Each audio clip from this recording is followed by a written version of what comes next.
Hey, Aaron. Well, hello. Happy Thursday. Wink, wink. Yeah. Don't tell anyone, Aaron, that we're pre-recording this one today. On Thursday. On Thursday. Yeah. Do you ever have this moment? Yeah, I have this moment when I come on video here, and I'm like, oh, I have such a face for radio. Yes. Well, I worked. You're not supposed to agree with me. Yeah. Well, yes, but it's because I know the phenomenon well. I worked in radio once upon a time, and I was told that. I was told that many times. But you at least have the voice for radio. I don't even have that. See, no one ever said I had the voice for radio. They said I had the face for radio. So, well, at least I'm good at math. Yeah, exactly. So the world is full of people who are good at math and have a face for radio. Yeah. So yeah, good continuation today of topics from. Do we spin the wheel of identity today? Yeah, we're spinning this back. I'm going to do this again. I'm going to make this into an actual wheel that we can spin. That would be fun. So we talked about why is IAM so terrible and what ought we do about that. I think this is week 2. Is that right? We started with directory services and my premise of, isn't that just really Active Directory? And you took great umbrage to that. Can I say umbrage? Can I use a word like umbrage? I think so. I'm okay with that. So today, user management services, which is not a term I'm super familiar with, but the provisioning, deprovisioning, self-service. So that's our topic du jour. So I like it. Let's do that. All right, here.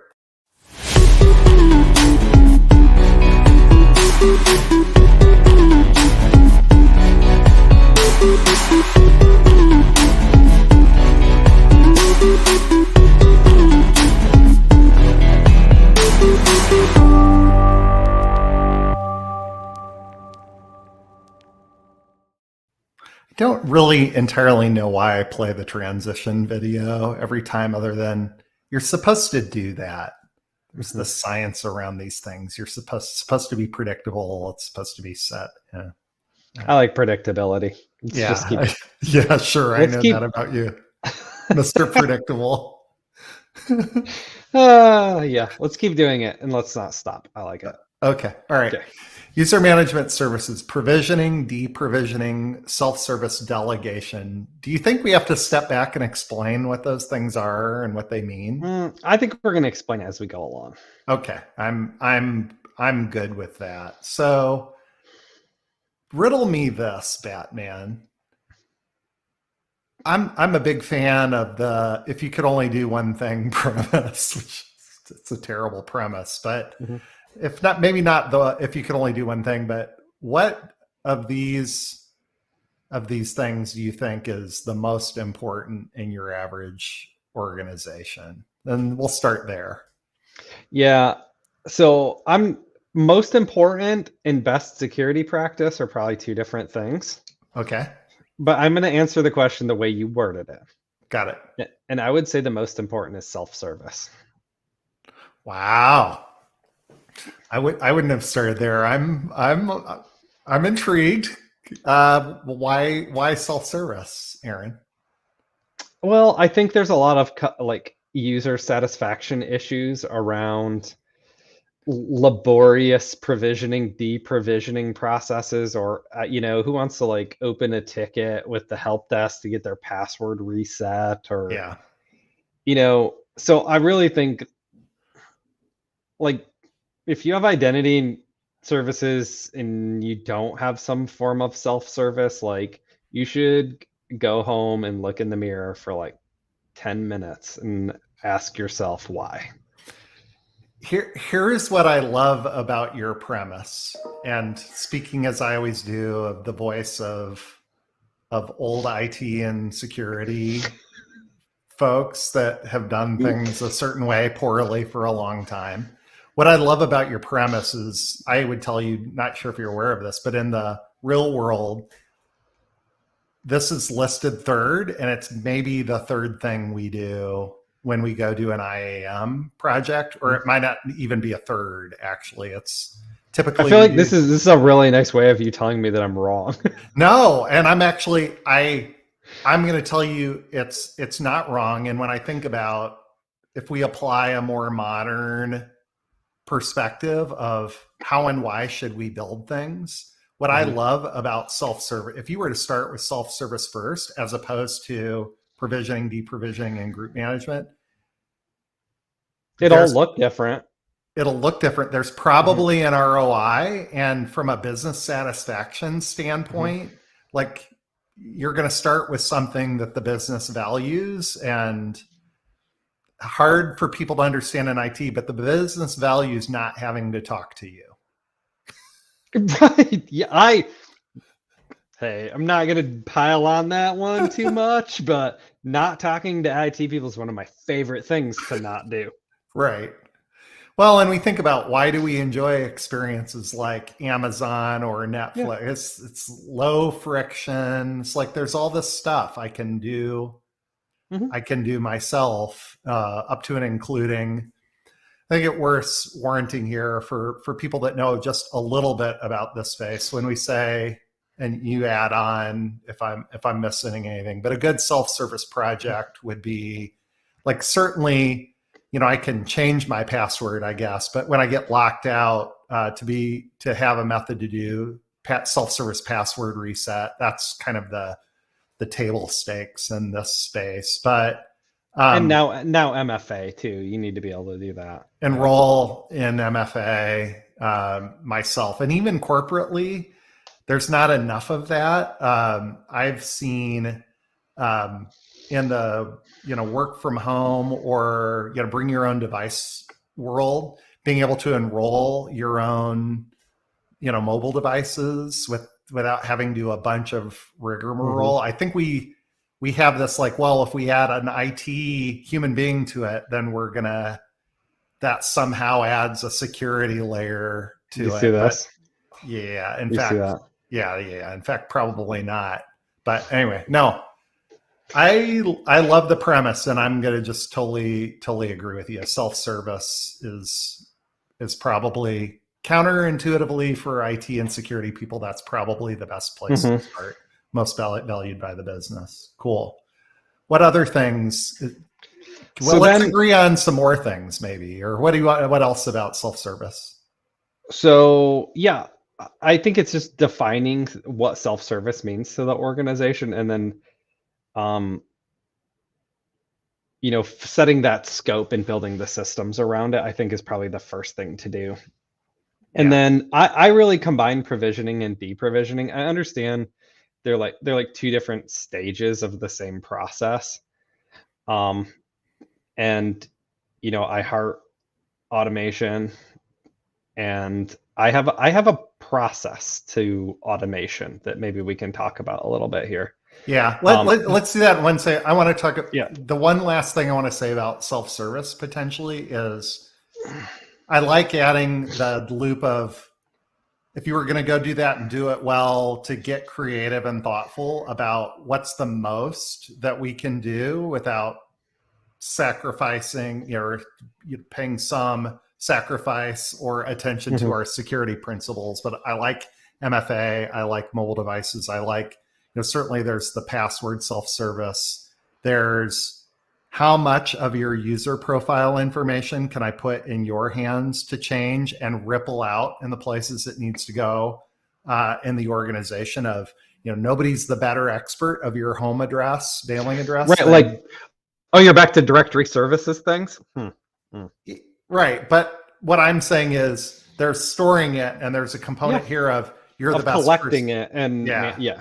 Yep. I get And it. you're in the best position to do that. And even, although this just feels like rudimentary IT, but I've seen some work in recent years that I think should have been there all along around more self-service around which applications do I use and what are the group memberships that go, there are things I get as birthright. There are things I can get automatically if I ask for them, but I have to You have ask to for ask. them.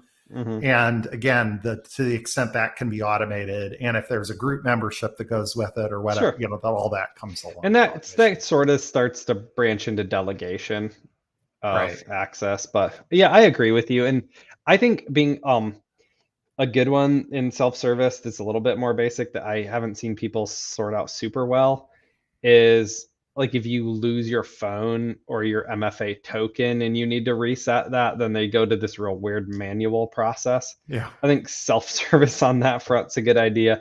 I do like your idea about directory service information. I didn't think of that. But in a conversation I was having earlier this week, we were also talking about policies and education at the self-service bit of things being tied to your identity and saying like, hey, we just did policy updates about acceptable use or things like that that might fall in this type of area as well. Interesting. Okay. All right. So provisioning, deprovisioning. You made a mini case that they're like, why are these? That's a bullet point. Yeah. How Yep. do you mean? Explain. Well, I mean, I understand that there's different steps that need to be done, but I think it's largely a very similar process with similar triggers and similar steps that need to happen. And we used to call it Mac work, move, add, change, provision, deprovision. There's probably a change provisioning in the middle there somewhere, Yeah. where it's not a new account and it's not a deleted account, but you move job roles or something. So I kind of lump those three together, and I would like to see the change provisioning thing here because I gotta imagine that the accrual of credentials out throughout one's career is a big problem as well. But yeah, I think why they're part of why they're separate, and part of why you're wrong of there being commonality keep going, pull that thread. No, you're wrong. Here's why you're wrong, Aaron. You impetuous fool. I think the reality of these things are just one basic of provisioning, deprovisioning that just throws commonality out the window in a lot of organizations, is that employees and non-employees, there should be some, there would seem to be commonality. Well, they're human beings and they need access to systems, but I have found like the workflows and approvals and the source of information, all those things in most organizations they almost could not be more different. I mean, when do you provision a employee human being versus a non-employee, and when and why and how do you deprovision those employees versus non-employees?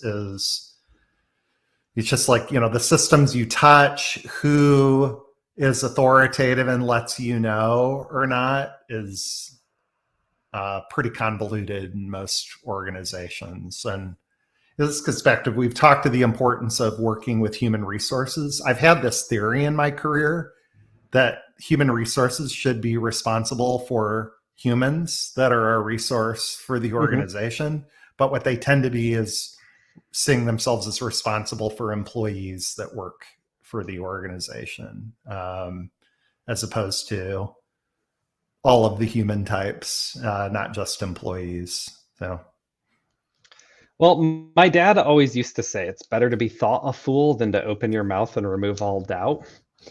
And I feel like you could really take it, you could really like take heed to that.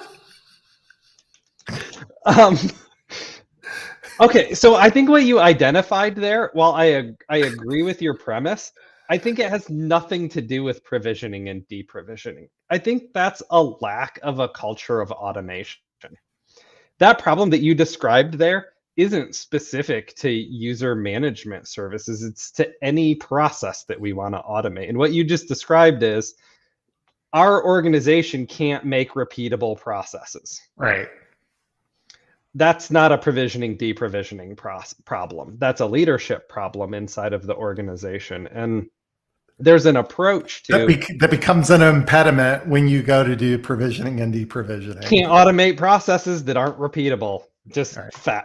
fact, right? Unless you have AI, then it can do anything. Yeah. Um, Could I put a blockchain in there somewhere? yeah, right. If you have AI and a blockchain, don't worry about repeatable processes. Just give us all your money.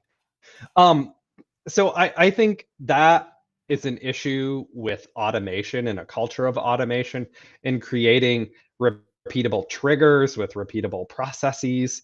And if we agree with that hypothesis, then provisioning, deprovisioning, and changes in user access is a pretty straightforward thing that probably should be combined. If your provisioning process is artisan and takes a craftsperson, Yes. a team of monks Who's gone through an apprenticeship and brew artisan spirits from herbs they've cultivated for hundreds of years, then it's not, I mean, you're not really doing provisioning in that sense anyways. Like you just have a person who's figuring it out as they go. But yeah, I think I would pull back to establishing some organizational capabilities and competencies around automation first, as opposed to going out and buying a widget that's going to supposedly solve your inability to have repeatable processes. I think people do that a bunch, and then they have tools that they still can't use because they can't create good processes. Yeah. Yeah. And, I'm a big, even as the spokesperson for Stale IT, I'm a big proponent of automation. And I will say I've seen the power of, I'm going to tell a mini story here, which is around provisioning and deprovisioning. I ran for a very, very large hospital system. I owned a security team, and that included, I'm a little embarrassed to say, a team of artisans who handcrafted access on a daily basis. I apologize to everyone who I offended with that comment. Yeah. And this is, we had tried unsuccessfully we had done some scripting of our own, which is at least make the artisan handcrafted process, faster with here's an input, go do the following things you would do by hand. At least, you're still, I don't know if that's truly, I would think of as automation, but it at least was going from hand tools to power tools. Well, you were automating sub steps of the process, which is fine. You got to start there. But there came time this was a healthcare organization, and we were building a new hospital, and we knew enough about our artisanal handcrafted process that we knew, for this many nurses, for this many doctors, for this many general employees, how long it took with our by hand process. Like we knew we had metric, you can say, I have 10,000 employees. 20 minutes per identity, and it's just math. Yeah. And it wasn't totally fudged, made up. It was like practical math of this is how long it takes when we do it. And so there was this step in setting up the new hospital where it's like, and this will be the phase of the project where we set everybody's access. And we did the math, and it was going to take 2 years of human effort to set up. I get it, man. Yeah, I really do. 2 years of human effort. And this was on a team that was already staffed for like we were staffed just to survive the weekly basis of requests across the healthcare system. And so that was the point at least where we said, look, we're either going to hire, you know, the cost equivalent of 2 years of human effort, or we're going to finally do an honest to goodness bona fide automated provision deprovisioning project with roles. And that got our, you know, provisioning deprovisioning system. And so when you did that, how much of the work that you put into that project was creating a repeatable process versus writing the code to follow the process? Yeah. And I will say the writing the code part was minimal. And we, you know, we worked with I would do that for I'd do it for a 6-pack of beer. It's that easy in a lot of cases. Correct. Yeah. And the heavy lifting was around, you know, a hint to our next week's, but the heavy lifting was around roles and rules, honestly. And the reality of that you can't automate something that depends on a bunch of things. You know, you can't automate the answer to a question that is answered by it depends. Well, you know, what systems will these people need access to? Well, it depends. Well, that's not an answer. It depends on what what specific data point. Your job just errored out. Yeah, exactly. There is no, it depends is okay. I'll skip that one. So I've done a lot of like value chain analysis and workflow mapping. And is that like an activity that people should go through before they attempt to undertake this whole automation bit? Yeah, and I would even start with, I'm always a big sample of one, and maybe start with a yellow legal pad before you go buy $1 million piece of software. But marker board goes a long way in this. Yeah, absolutely. But it's can I even flow out one freaking role in my organization? And so I do it all the time of writing programming logic with our programmers and analysts to say, okay, step 1, got to name it. What's your naming convention? Well, it depends. Job failed. Boom, done. Yeah. What are the rules for naming a entity, right? So yeah, I think until you can do that, and for me, that's in the manual phase. Right. Until you can do this manually based on a very prescriptive programming logic, there's no reason to have a tool or write code or anything like that. Well, and you're in no way ready to go buy it. Like buying a tool will just get you back into, you'll be buying shelfware. That will get you back to, you've got to prove to yourself that you have a competency in your organization to do the things that will support automation, that HR will play along and participate and understand the value of these things. And I'll also tell you, I think maybe I've made a little bit of this plea in this discussion, but in the description of this episode, I hinted at a little bit of, there's being better at security, and you talked about self-service. This is being better at business and more efficiency too. But I would make the case that the ROI, or if not ROI, the urgency on good provisioning, deprovisioning, and self-service isn't just being good at security or being a little more efficient at business. We're living in this world right now where, and this is the use case I've used to get human resources on board and passionate about a project in this space and why they need to participate. I've seen some research out there that says that generally, overwhelmingly, people decide and know in the first 2 weeks of employment whether they're going to stay for a year at the company that they've just, a new hire will know in the first 2 weeks if they're going to stay a year or not. And there are things that happen in that 2 weeks, the culture, and that set that opinion of, is this a place that I want to work? I want to be. And I think people don't spend enough time and focus thinking about what are those day one things that tell people whether they're a fit for, for the company or not, and whether such a basic thing of I show up with a story in my head of what my first day is going to be like, and then put yourself in the shoes of a person who, I don't have a username and a password to log in the systems. I'm going to need to use my job. I was planning on updating my LinkedIn profile. I'm not kidding. I was going to send an email. Most people's day one routine is I'm going to send an email from my new company to my friends and family, to my mom. And when here's my new email. Here's my new email. And that's the story people have in their heads. And they show up and they can't do that. I should have the stats, I don't have the specific research on that, but I'm telling you, and I've had this conversation with HR, don't we need to work together to create a day one experience? If you're going to put a cozy and a shirt, a golf shirt and stuff on their desk, shouldn't we put their access where they can get it on day one too? On their desk. Look at you, office people. Yeah. And whatnot.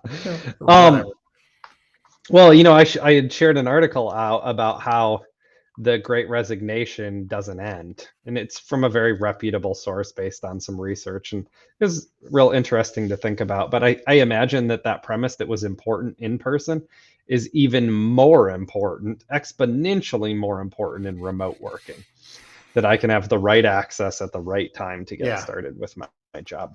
Well, we've got like just a few minutes here, and so I'll make a statement and then we can move on to the delegation piece. I think everybody should automate provisioning and deprovisioning, because when you can do that, that means you've created a good repeatable process, which is what we need, that kind of consistency for security.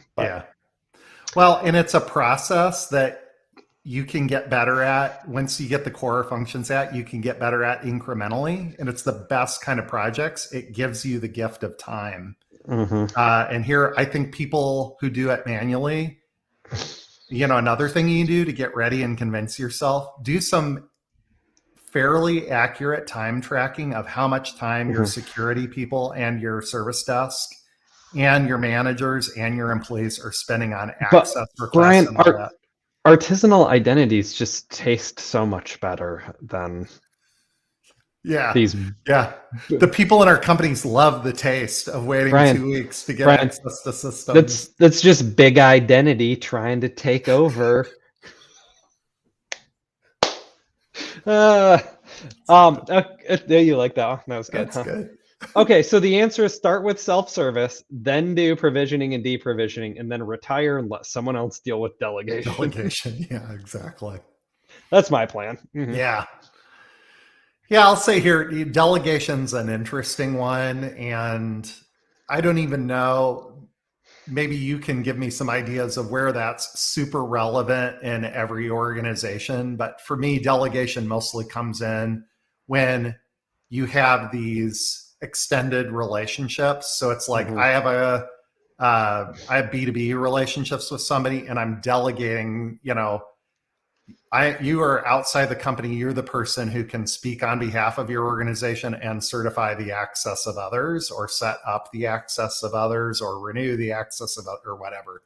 That to me is where it's a little more of an edge case. Like, I don't know that every organization has the delegation need. Well, we are using identity in a very narrow focus for the purpose of this discussion about largely being your corporate identity. But if I think about this as like, this is my GitLab identity, and I'm a developer in a CI/CD pipeline, and I need a manager to delegate access to new pipelines and new projects, and am I able to spawn code into production? Like all those kind of things, delegation becomes very, very relevant. But I think in the, I have a static job function and I'm a knowledge worker, or I'm a shop floor worker, or I work on the patient floor, where we have relatively static identities with relatively static roles. I don't know that delegation has as much of a impact as the other two areas. Yeah. I think one area where this comes in, and it can be a boon or it could drive you crazy in this world. It could be good or bad or every shade in between. But one dynamic of delegation is the functionality in systems. And so here, think how Google Drive or Google Docs, Mhm. or the equivalents in the Microsoft world Yeah. of Office 365. Of I'm delegating to you, like you have the ability within certain bounds to Yeah, say, like access this spreadsheet and make edit or view. Like that's delegated access. yeah, Yeah. yeah, yeah, yeah, yeah. Yeah. But kind of beyond that, for identity, who knows? I'll be honest, I haven't worked with very many companies who have self-service or the whole provision deprovision thing and move and graduated on to delegation a whole Yeah, lot. Other than software companies or other a very small handful of service providers who have done that well. yeah, yep. No, I would Well, agree. we did it, man. We talked for 30 minutes. That was the challenge, right? Yeah, They say 30 minutes worth of words. yeah. Check the checkbox. Another week of success, apparently. Mm-hmm. Mm-hmm. Cool. Well, All right. two dial turns left. Next, authentication or Mm-hmm. mm, Mm. I love authentication. I love Okay, authentication. I'm looking at you. That's going to be your Okay. baby next I'll week. I'll be there with bells on. All right. Talk to you All right. then. Bye. Bye.